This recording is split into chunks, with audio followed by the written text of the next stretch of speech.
مالک کریم اپنے محبوب کریم صلی اللہ علیہ وآلہ وسلم کے توسل اور تصدق سے مجھے اور آپ کو سچا سچا اور پکا ایمان نصیب فرمائے۔ اپنے آقا و مولا محمد رسول اللہ صلی اللہ علیہ وآلہ وسلم کی غلامی، محبت، اطاعت اور اتباع میں زندہ رکھے، اسی پر موت نصیب کرے، زندگی بھر بے ادبی اور گستاخی سے محفوظ رکھے، اور اس دنیا سے رخصت ہوتے ہوئے حسن ختام نصیب فرمائے۔ ماہ رجب کی مناسبت سے سورہ بنی اسرائیل 15ویں پارے کی پہلی آیت مبارکہ عنوان کے طور پر میں نے تلاوت کی ہے۔ سبحان الذی اسری بعبدہ، پاک ہے وہ ذات جو راتوں رات لے گیا یا رات کو سیر کروائی اپنے بندے کو، لیلاً، رات کے قلیل سے حصے میں، من المسجد الحرام الی المسجد الاقصی، مسجد حرام سے مسجد اقصی کی طرف، الذی بارکنا حولہ، وہ مسجد اقصی جس کے ارد گرد کو ہم نے بابرکت بنا دیا ہے، لنریہ من آیاتنا، تاکہ ہم اپنے اس عبد مقرب محمد مصطفیٰ صلی اللہ علیہ وآلہ وسلم کو اپنی نشانیوں کا مشاہدہ کروائیں۔ انہ هو السمیع البصیر، بے شک وہ سب کچھ سننے والا اور سب کچھ دیکھنے والا ہے۔ رسول کریم صلی اللہ علیہ وسلم کا یہ واقعہ اسراء اور معراج ہے، اس کا ایک حصہ اس سورہ پاک میں ہے، سورہ بنی اسرائیل میں، اور دوسرا حصہ جو ہے وہ 27ویں پارے میں سورہ النجم میں ہے۔ ایک جگہ بیان نہ کرنے کی بھی اللہ تعالیٰ کی حکمت ہے۔ مسجد حرام سے لے کے مسجد اقصی تک کا جو سفر مبارک ہے، اس کو اس آیت مبارکہ میں بیان کیا ہے جو میں نے پڑھی، اور مسجد اقصی سے لے کے پھر ساتوں آسمان، سدرۃ المنتہا، سدرۃ المنتہا سے بھی آگے حریم ذات، فکان قاب قوسین او ادنا کی منزلوں تک، اس کا ذکر جو ہے وہ سورہ النجم میں فرمایا ہے علیحدہ، گویا کہ اس کو ہم دو حصوں میں کہہ سکتے ہیں۔ مسجد حرام سے لے کے مسجد اقصی تک کا جو سفر ہے اس کو اسراء کہتے ہیں، اور جو مسجد اقصی سے لے کے او ادنا کی منزلوں تک رسول کریم صلی اللہ علیہ وسلم پہنچے، اس کو معراج کہتے ہیں۔ علیحدہ علیحدہ ذکر کرنے میں حکمت کیا ہے، اور اس میں ہمارے لیے کیا ہے؟ آج کے خطبہ مبارک میں ہم اس کا ذکر کرتے ہیں۔ ہمارا مزاج عام طور پر اس واقعہ کے حوالے سے یہ ہے کہ سال بعد جب 27 رجب کا دن اور رات آتی، اس میں امت مسلمہ کا خاص طور پر بر صغیر پاک و ہند میں ایک طبقہ سیلیبریٹ کرتا ہے، ایک طبقہ مناتا ہے. ان کے ہاں محفلیں ہوتی ہیں، مساجد کے اندر پروگرام ہوتے ہیں، اور واقعہ معراج لوگوں کو بتایا جاتا ہے، اس کی حکمتیں بیان کی جاتی ہیں. بعض لوگ ایسے ہوتے ہیں جو اس کا ذکر ہی نہیں کرتے، نہ وہ اس کو سیلیبریٹ کرتے ہیں، نہ مناتے ہیں، نہ کبھی اس واقعہ کو یاد کرتے ہیں، بلکہ وہ اس واقعہ کے متعلق شکوک و شبہات پیدا کرتے ہیں. حالانکہ واقعہ معراج حقیقت میں رسول کریم صلی اللہ علیہ وسلم کی امت کی معراج کا واقعہ ہے. آپ اس پر غور کریں تو آپ کو یہ بات سمجھ آئے گی جو میں ذکر کرنے لگا. حضور کریم صلی اللہ علیہ وسلم کو مسجد حرام سے سیدھا آسمانوں کی طرف نہیں لے جایا جا سکتا تھا، لے جایا جا سکتا تھا. یعنی رب ذوالجلال والاکرام نے جب جبریل امین کو وہ جنتی سواری دے کے بھیجا کہ میرے محبوب کو لے کے آؤ، تو وہ مسجد حرام یعنی بیت اللہ شریف وہاں سے سیدھا ہی آسمانوں کی طرف لے جاتے. یہاں سے مسجد اقصی کی طرف لے جانے میں کیا حکمت ہے؟ اور پھر صرف یہ نہیں کہ مسجد اقصی کی طرف اللہ تعالیٰ اپنے محبوب کو لے کر گیا ہے، بلکہ سابقہ گزرے ہوئے تمام نبیوں اور رسولوں کو مسجد اقصی میں جمع کیا ہوا ہے رسول پاک کے استقبال کے لیے. سارے نبی جمع ہیں. ہر نبی اللہ تعالیٰ کا خاص بندہ ہوتا ہے، ہر رسول اللہ کا خاص بندہ ہے. یہ معمولی ہستیاں نہیں ہیں. اپنے اپنے دور، اپنے اپنے علاقے، اپنے اپنے زمانوں کی انہوں نے قیادت کی ہے. ان کو ماننے والوں کو اللہ نے کامیاب کیا ہے، ان کو نہ ماننے والوں کو اللہ تعالیٰ نے تباہ و برباد کیا ہوا ہے. تمام انبیاء اور رسولوں کو مسجد اقصی میں جمع کیا. کس لیے؟ کہ تم میرے محبوب کے آنے سے پہلے یہاں اکٹھے ہو جاؤ اور تم نے اپنے آقا اور سردار کا استقبال کرنا ہے.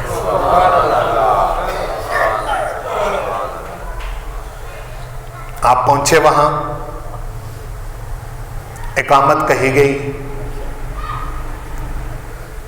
تمام انبیاء اور رسول صفوں میں کھڑے ہیں. مصلی امامت کی جگہ خالی ہے. رحمت عالم محمد رسول اللہ صلی اللہ علیہ وسلم کو مصلی امامت پر کھڑا کیا گیا. آپ نے تمام نبیوں کی امامت کروائی، تمام رسولوں کی امامت کروائی. میں نے پہلے عرض کیا کہ مکے میں حرم کعبہ سے ڈائریکٹ بھی آسمانوں کی طرف لے جایا جا سکتا تھا. ادھر لے جانے میں کیا حکمت تھی؟ اور تمام نبیوں اور رسولوں کو وہاں اکٹھا کرنے میں کیا حکمت تھی؟ ان کی امامت کروانے میں کیا حکمت تھی؟ کیوں ایسا کیا گیا؟ اس لیے ایسا کیا گیا کہ دنیا والوں کو بتایا کہ اب تک یہ جو بنی نوع انسان کا سلسلہ چل رہا تھا، سابقہ نبیوں اور رسولوں کے واسطے سے وہ اپنا اپنا پیغام پہنچا کے رخصت بھی ہو چکے، لیکن ان کو مردہ سمجھنا یہ قرآن و سنت کے اصل اصولوں کے خلاف ہے. حضور علیہ الصلوۃ والسلام نے ان کی امامت کروائی، ان کو وہاں اکٹھا کیا گیا، جمع کیا گیا اور بتا دیا گیا کہ اب کائنات کی قیادت، کل کائنات کی قیادت سب پیچھے کھڑے ہو کے اعلان کر رہے ہیں کہ ہماری قیادتیں یہاں تک تھیں، ہم اپنے اپنے دوروں میں آئے، اپنی اپنی قوموں کی طرف آئے، اپنے اپنے علاقوں کی طرف آئے، اب ہم سب مل کر اعلان کر رہے ہیں کہ ہم بھی محمد رسول اللہ کے پیچھے ہی کھڑے ہیں، اور دنیا والوں کو بتا دیا کہ ہمارے ماننے والوں، خواہ تم موسیٰ علیہ السلام کو ماننے والے ہو، خواہ داؤد و سلیمان کو ماننے والے ہو،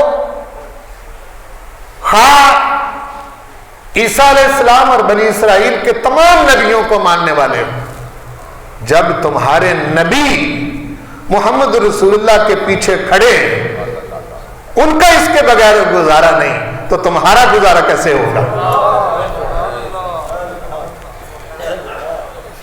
یہ اعلان کر دیا گیا، یہ حکمت تھی کہ اب کائنات کی قیادت منتقل ہو رہی ہے کائنات کے قائد اعظم کی طرف، کائنات کے قائد اعظم محمد الرسول اللہ صلی اللہ علیہ وسلم کی طرف اب قیادت منتقل ہو رہی ہے۔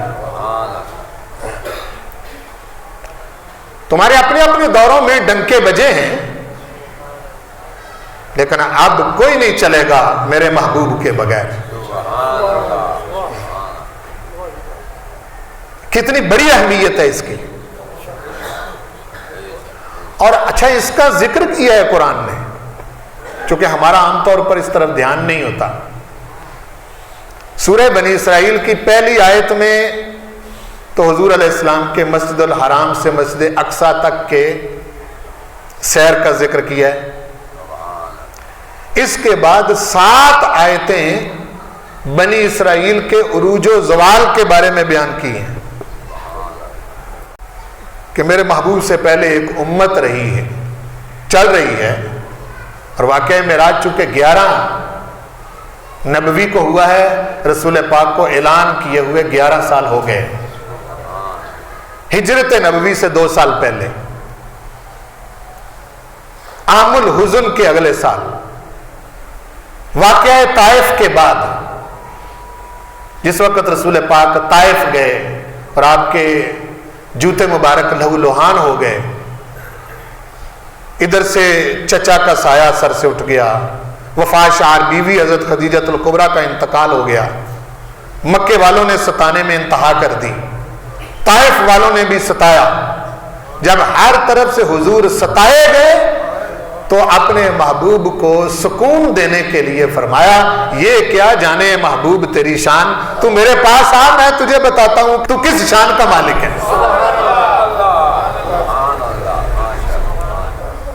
یہ سبب تھے، ہر طرف سے جب ستائے گئے تو فرمایا کہ یہ دنیا کے سہارے تھے حبیب،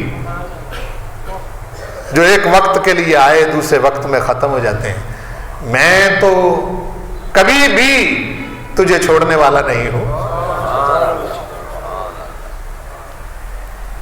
تو 7 آیتیں اس کے بعد اگر میں ان کو بالتفصیل پڑھوں، اس میں ان کی تاریخ بتائی گئی بنی اسرائیل کی۔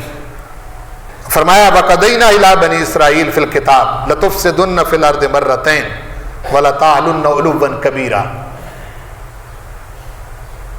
ہم نے انہیں بتا دیا تھا پہلے کہ ہمارے علم میں ہے کہ بنی اسرائیل والو تم 2 مرتبہ زمین میں فساد کرو گے،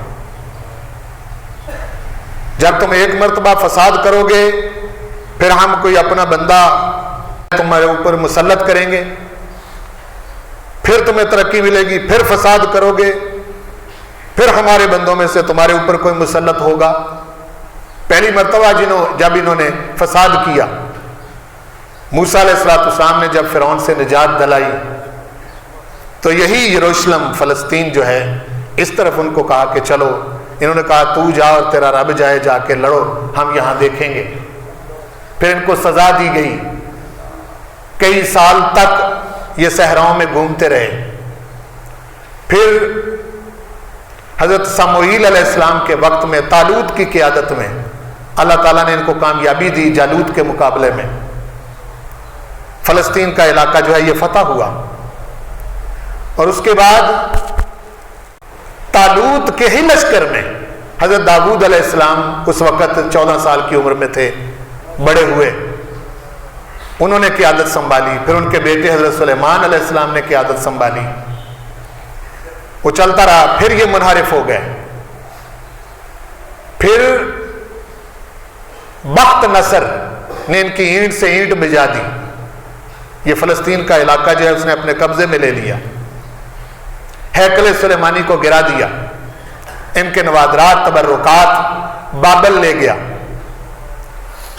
پھر وہاں سے یہ کافی دیر تک مار کھاتے رہے. پھر دوبارہ اللہ تعالیٰ نے ان کو ایک موقع دیا. پھر انہوں نے ترقی پائی. پھر یہ عیاشیوں میں مبتلا ہو گئے. پھر رب ذوالجلال والاکرام نے کیسر روم کو ان پر مسلط کیا. کیسر روم نے ان کی پھر اینٹ سے اینٹ بجا دی. ہیکل سلیمانی پھر گرا دیا. پھر یہ چلتے رہے حتیٰ کہ چلتے چلتے وہ وقت آ گیا جس وقت اللہ تعالیٰ نے رسول پاک کو معراج کروایا ہے. سبحان اللہ. ان 7 آیتوں میں ان کی پوری تاریخ بتائی. 7 آیتوں کے بعد پھر 2 آیتیں ہیں جس میں قرآن اور امت مصطفیٰ کو مخاطب کیا ہے. کیا بنی اسرائیل سے قیادت چھن کے بنی اسماعیل میں منتقل ہو رہی ہے, اور اس قیادت کے لیڈر اور رہنما محمد رسول اللہ ہیں. بنی اسرائیل سے قیادت چھن گئی, اب میں امت مصطفیٰ کو قیادت دے رہا ہوں. اس کا آغاز معراج سے ہوا ہے. اس کا آغاز کہاں سے ہوا ہے؟ سارے نبیوں کو حضور کے پیچھے کھڑا کر کے کہ اب تم سب اس وقت تک چل سکو گے جب تک تم میرے مصطفیٰ کو مانو گے. اب حد فاصل میرا محبوب ہوگا. جو اس کو مانے گا وہ بچے گا, جو نہیں مانے گا وہ تباہ ہو جائے گا. یہی وہ موقع ہے جس کو سمجھنے کی ضرورت ہے. پھر 11 آیتوں کے اندر اللہ تعالیٰ نے کل انسانیت کو مخاطب کیا ہے کہ وہ انسان جو محمد رسول اللہ کی اتباع میں آ جائیں گے وہ بچیں گے, جو محمد رسول اللہ صلی اللہ علیہ وسلم کی اتباع میں نہیں آئیں گے وہ مٹا دیے جائیں گے. 11 آیتوں میں یہ اصول بیان کیا ہے. پھر وہ باتیں کی ہیں جن کی وجہ سے قومیں ترقی پاتی ہیں 18 آیتوں میں, اور اگر وہ کام چھوڑ دیں تو قومیں زوال کا شکار ہو جاتی ہیں. وہ 18 آیتوں میں کیا بیان کیا گیا ہے؟ پہلی یہ فرمایا لا تجعل مع اللہ الہا آخر. پہلی بات یہ کہ اللہ کے سوا کسی کو معبود نہ بناؤ. دوسری بات وبالوالدین احسانا, والدین کے ساتھ حسن سلوک کرو اس حد تک کہ انہیں اف تک نہ کہو. یہ پچھلوں کو بھی حکم تھے. یہاں بتایا کہ بنی اسرائیل زوال کا شکار ہوئے کیوں ان سے یہ قیادت چھن گئی, یعنی ان کو کیوں عالمی قیادت سے دور کر دیا گیا اور امت مصطفیٰ کو یہ قیادت کیوں منتقل کی جا رہی ہے. بتایا کہ ایک تو انہوں نے اللہ کو وحدہ لا شریک ماننے سے انکار کر دیا. کوئی 3 کا پجاری ہو گیا, کوئی 2 کا پجاری ہو گیا, کوئی کسی چیز کا پجاری ہو گیا. توحید کے قائل نہ رہے. دوسرا انہوں نے اپنے والدین کو وہ اہمیت نہ دی جو دینی چاہیے تھی. تیسری چیز فرمایا آت ذی القربى حقہ والمسکین وابن السبیل, اپنا مال خرچ کرو جہاں خرچ کرنا چاہیے, فضول خرچی نہ کرو, کنجوسی بھی نہ کرو. یہ ان آیتوں میں پھر اس کا ذکر کیا. پھر فرمایا کہ ولا تقتلوا اولادکم خشیۃ املاق, اپنے بچوں کو مفلسی کے ڈر سے قتل نہ کرو. ان کے رازق تم نہیں، تمہیں بھی رزق ہم دیتے ہیں، تمہارے بچوں کو بھی رزق ہم دیتے ہیں۔ پھر فرمایا وَلَا تَقْرَبُوا الزِّنَا، زنا کے قریب نہ جاؤ، اِنَّهُ كَانَ فَاحِشًا، یہ بے حیائی ہے، وَسَاءَ سَبِيلًا، اور برا راستہ ہے۔ وَلَا تَقْتُلُوا، پھر فرمایا وَلَا تَقْتُلُوا النَّفْسَ الَّتِي حَرَّمَ اللَّهُ إِلَّا بِالْحَقِّ، جس جان کو قتل کرنا تم پر حرام ہے اس کے قتل کے درپے نہ ہو جاؤ۔ عزت کرو انسانیت کی، دوسروں کو بھی انسان سمجھو، ان کے قتل کے پیچھے نہ چلو۔ پھر فرمایا وَلَا تَقْرَبُوا مَالَ الْيَتِيمِ، یتیموں کے مال کے قریب نہ جاؤ۔ پھر فرمایا أَوْفُوا الْكَيْلَ إِذَا كِلْتُمْ وَزِنُوا بِالْقِسْطَاسِ الْمُسْتَقِيمِ، جب ماپو تو پورا ماپو، جب تولو تو سیدھے ترازو سے تولو۔ وَلَا تَقْفُ مَا لَيْسَ لَكَ بِهِ عِلْمٌ، جاسوسی نہ کرو، جو کچھ تمہیں ظاہر میں نظر آئے اسی پر کو مان کر کسی کی بے عزتی کرنے کے لیے اس کی جاسوسی اور ٹو میں نہ لگ جاؤ۔ وَلَا تَمْشِ فِي الْأَرْضِ مَرَحًا، زمین پر اکڑ اکڑ کے نہ چلو۔ إِنَّكَ لَن تَخْرِقَ الْأَرْضَ وَلَن تَبْلُغَ الْجِبَالَ طُولًا، جتنا بھی اکڑ کے چلو گے تم زمین کا سینہ چیر نہیں سکتے اور پہاڑوں کی بلندی کو پہنچ نہیں سکتے۔ یہ باتیں ارشاد فرمائی بنی اسرائیل کے حوالے سے ذکر کر کے کہ ان چیزوں پر عمل کرنا انہوں نے چھوڑ دیا تھا، ہم نے ان کو دنیا کی قیادت سے محروم کر دیا، اور امت مسلمان کو یہ پیغام دیا کہ جب تک تم میرے محبوب کی بتائی ہوئی ان باتوں پر عمل کرو گے تم دنیا کے اوپر امامت کرو گے اور تمہیں دنیا کی قیادت سے کوئی پیچھے نہیں ہٹا سکتا، اور جب تم بھی ان چیزوں کو چھوڑ دو گے تو پھر ہمارے اصول ہیں، ہم ان اصولوں کے تحت فیصلے کرتے ہیں۔ ہمارا لاڈلا کوئی نہیں، ہمارا لاڈلا وہی ہے جو ہمارے لاڈلے کا لاڈلا ہے۔ ہم اس غرض سے نہیں دیکھتے، ہم تو حد فاصل، قول فاصل، ذات فیصل ایک شخصیت کو بنایا ہے جن کا نام محمد الرسول اللہ ہے۔ جو ان کا ہے وہ ہمارا ہے، جو ان کا نہیں وہ ہمارا نہیں ہے، یہ فیصلہ کن بات ہے۔ اسی لیے مسجد اقصی میں پہنچایا تھا حضور کو، کل کائنات کی امامت منتقل کی، پھر مسجد اقصی سے آسمانوں کی طرف، پھر آسمانوں سے سدرۃ المنتہا اور پھر حریم ذات میں کیوں پہنچایا؟ آپ دیکھیں دنیا کے اندر قومیں کن کن چیزوں کی پوجا کرتی ہیں۔ بڑی اہم بات ہے جو میں عرض کرنے لگا، کوئی سورج کا پجاری ہے، کوئی چاند کا پجاری ہے، کوئی ستاروں کا پجاری ہے۔ یہ جو بتوں کے نام رکھے ہوئے مختلف جگہ پر، یہ بھی انہوں نے جنوں اور ملائکہ کے نام رکھے ہوئے ہیں، یعنی وہ ما فوق الفطرت ہستیوں کو متشکل کر کے جو نظر نہیں آتی ان کو کسی بت کی شکل دے کر ان کی پوجا کرتے ہیں۔ رسول کریم صلی اللہ علیہ وسلم نے ستاروں کو بھی چھوڑا، چاند کو بھی نیچے چھوڑا، سورج کو بھی نیچے چھوڑا، جنات بھی نیچے رہ گئے، آسمانوں کی تمام مخلوق سے حضور آگے نکل گئے، اور فرشتوں کا سردار جہاں بیٹھا تھا سدرۃ المنتہا پہ، وہاں جا کے فرشتوں کے سردار کو بھی پیچھے چھوڑا، اور اس سے بھی آگے گزر کے فرمایا کہ دنیا کی امامت مجھے سپرد ہو رہی ہے، اس لیے نہیں کہ تم چھوٹی چھوٹی چیزوں کے بندے بن جاؤ، نہیں، میں ان سب چیزوں سے آگے گزر کے تمہیں بتا رہا ہوں کہ اگر ان چیزوں کی عبادت کرنا ہے تو پھر میری عبادت کر لو جس کا نام محمد رسول اللہ ہے، باقی ساری چیزیں تو میرے قدموں کے نیچے چلی گئی ہیں۔ کون سی شے ہے جو میرے پیروں کے نیچے نہیں آئی؟ آسمان نہیں آئے، فرشتے نہیں آئے، زمین نہیں آئی، سورج چاند تارے نہیں آئے، کون سی شے ہے جو میرے پیروں کے نیچے نہیں. ہر چیز سے میں اوپر جا کے اگر انہی چیزوں کی عبادت کرنا درست ہے تو پھر سب چیزوں کو چھوڑ کر محمد رسول اللہ کی عبادت شروع کر دو. لیکن آپ نے سب چیزوں سے اوپر جا کے حریم ذات میں پہنچ کر رب ذوالجلال والاکرام نے پوچھا محبوب میرے لیے کیا لائے ہو, کیا میری بارگاہ میں پیش کرنے کے لیے لائے ہو. عرض کی پروردگار میں تیرا عاجز بندہ بن کے آیا ہوں, میں تیرا عاجز بندہ بن کے آیا ہوں. بتا دیا کہ کائنات کی کسی شے کی عبادت نہیں کی جا سکتی.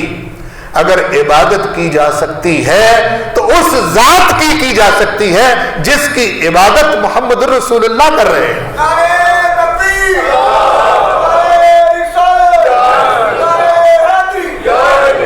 یہ حکمت ہے رسول پاک کو زمین سے اٹھا کے سب چیزوں سے اوپر لے جانے میں.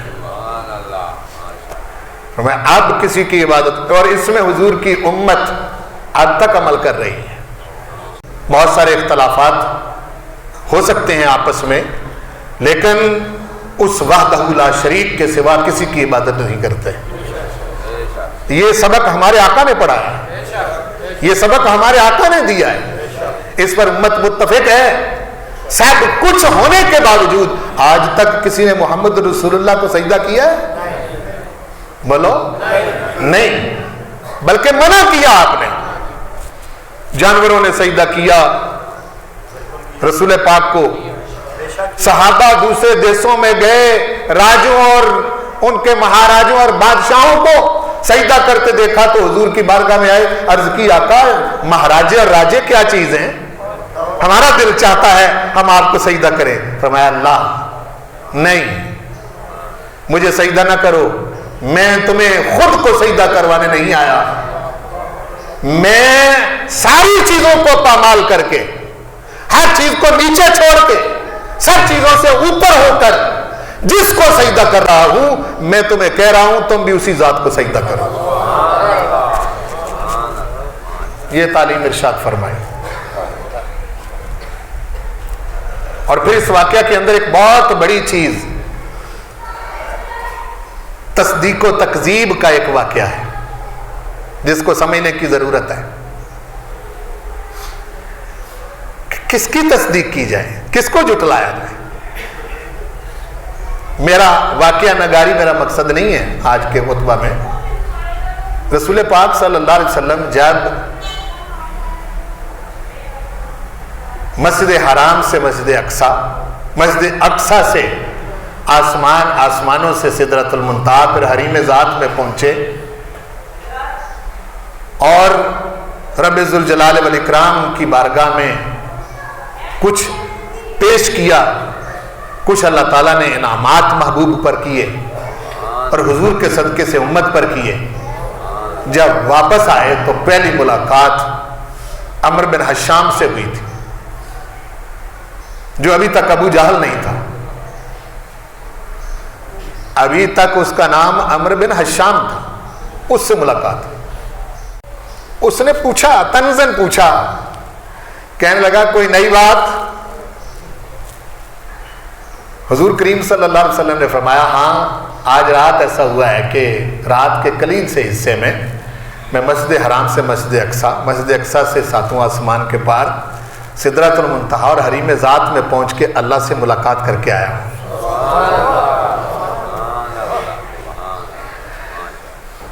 عمرو بن حشام کہنے لگا کہ اس سے پہلے تو بہت ساری باتیں سنی تھیں, یہ بڑی عجیب و غریب بات ہے. اس کے ذہن میں یہ خیال آیا کہ اب تک میں ابو بکر صدیق کو, جن کو ابھی تک ابو بکری کہتے تھے, ابھی تک ان کا لقب صدیق نہیں پڑا تھا. بہت مرتبہ بہت ساری باتیں کر چکا ہوں, لیکن وہ ذرا بھی ٹچ سے مس نہیں ہوتا. جو بات بھی کہتا ہوں وہ مان لیتے ہیں, لیکن میں جو ایسی بات آج میرے ہاتھ آئی ہے وہ بڑا سمجھدار ہے, قیافہ شناس ہے, جہاں دیدہ ہے, اور اس نے بڑے سفر کیے ہیں دور دراز کے، بہت سمجھدار ہے، اگر میں یہ بات کروں گا تو وہ یہ بات نہیں مانے گا۔ اس نے موقع تاڑتے ہوئے تو وہ سیدنا ابوبکر صدیق کو جا کے ملا، ملاقات کی۔ اس نے کہا کہ ابوبکر نئی بات سنی ہے؟ وہ کہنے لگے جی کیا؟ وہ کہنے لگا کہ بھئی کوئی بندہ اگر کہے کہ میں رات کے تھوڑے سارے حصے میں یہاں سے مسجد اقصیٰ گیا ہوں، وہاں سے میں پھر آسمانوں پر گیا ہوں، پھر میں آگے سدرۃ المنتہا، تو میں رات کے قلیل سے حصے میں وہاں ہو کے واپس بھی آ گیا ہوں، تو کیا تم مانو گے؟ وہ کہنے لگے نہیں، یہ تو عقل ہی نہیں مانتی۔ وہ کہنے لگے پھر یہی بات تمہارے دوست جن کو تم بہت مانتے ہو وہ کرتے ہیں۔ فرمانے لگے پھر اگر انہوں نے کہا ہے تو پھر ٹھیک ہے،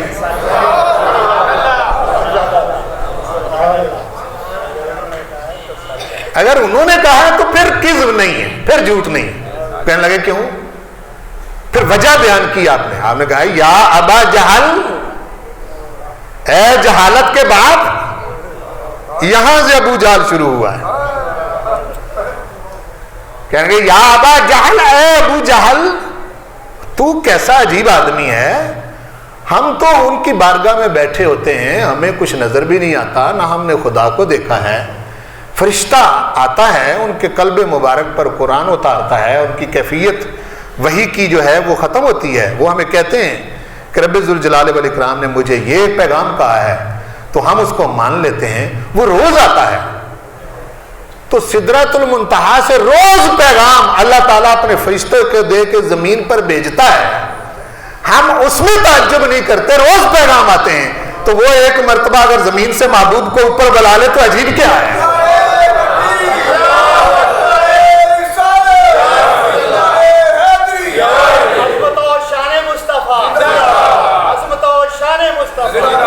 یعنی روز اوپر سے پیغام آتے ہیں، ہم نے کبھی شک نہیں کیا۔ وہ ہمیں کہتے ہیں کہ آج یہ پیغام آیا ہے، آج یہ پیغام آیا ہے، آج یہ پیغام آیا ہے، ہم فرشتے کو دیکھتے بھی نہیں، ہم نے خدا کو بھی نہیں دیکھا۔ وہ ہمیں کہتے ہیں کہ یہ سارا قرآن رسول کریم صلی اللہ علیہ وسلم نے کیا جبریل امین صحابہ کو دکھا کے بتایا؟ بولو نا، کیا خدا کا مشاہدہ کروا کے بتایا؟ یہ ایک ایک آیت حضور نے صحابہ کو دی، فرمایا یہ میرے قلب پر اتری ہے، ہم نے دیکھا بھی نہیں۔ فرمایا روز ادھر سے پیغام آتا ہے، ہم نے دیکھا کچھ نہیں اور مانتے ہیں۔ تو اگر ایک مرتبہ اللہ تعالیٰ نے حضور کو یہاں سے اوپر بلا لیا ہے تو عجیب کیا ہے؟ آپ سمجھے نا؟ اس موقع پر پھر اس کا نام پڑ گیا ابو جہل۔ اور جب حضور کو پتا چلا اس بات کا کہ ابوبکر صدیق نے یہ جواب دیا ہے، تو حضور علیہ السلام نے ارشاد فرمایا اے ابو بکر تو صدیق ہے، تو یہاں رک کے مطلب کو سمجھ لیں۔ صدیق کا یہ مطلب نہیں ہے کہ جو کبھی جھوٹ نہ بولے اس کو صدیق کہتے ہیں، قطعاً نہیں ہے۔ ایک شخص رسول پاک کو مانتا ہی نہیں، ساری عمر ایک بار بھی جھوٹ نہیں بولتا، تو صدیق ہے؟